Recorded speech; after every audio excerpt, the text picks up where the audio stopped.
also believe Palestinians and Israelis equally deserve to live in safety and security and enjoy equal measure of freedom, prosperity, and democracy. And my administration is going to continue to engage Palestinians and Israelis and other regional partners to work towards sustained calm. And in the tradition of Eid, we remain mindful of all those struggling around the world. Joining us now is Hatem Bazian, who joins us from Berkeley, California, and he's the director of the Islamophobia Research and Documentation Project and also lecturer at the University of California. Welcome to the program. Now, we understand that you have just attended the Boycott, the White House event. Tell us more. Well, thank you for having me.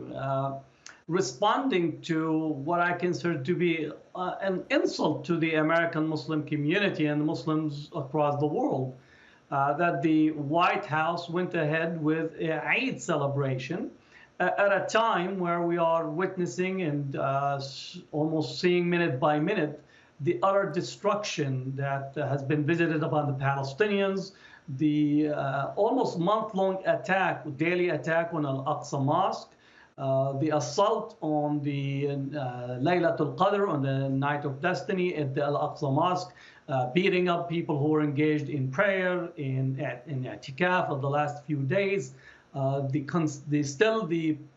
consistent attempt to ethnically cleanse Sheikh Jarrah, Bustan, Wadi al-Juz in Jerusalem. So for the president not only to go ahead with the Eid celebration, but just days before issued one of the most, I would say, insulting statement again in support of Israel, saying Israel have the right to defend itself. So the large coalition of Arab, Muslim, Palestinian organization and allies boycotted and called for the boycott and boycotted the Eid celebration and had an alternative event attended by close to 2,000 plus on Zoom, as well as almost 4,000 on Facebook.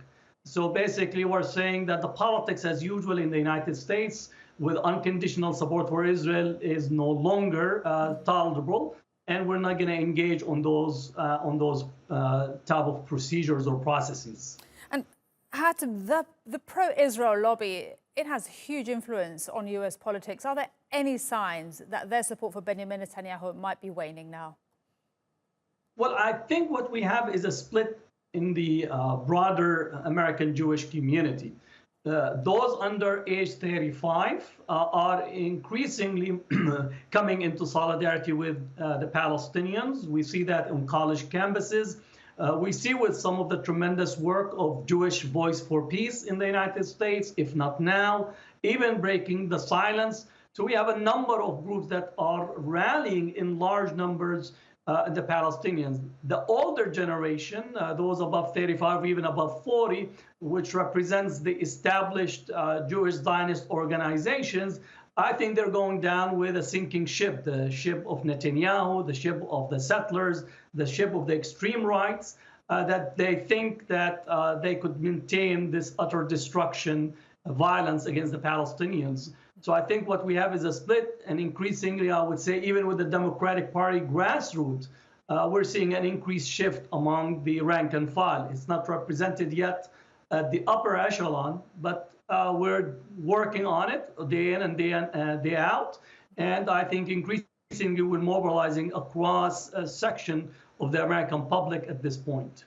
And how much is the voice of the progressive members of Congress, what impact is that having, for example, Alexandria Ocasio-Cortez, Rashida Tlaib?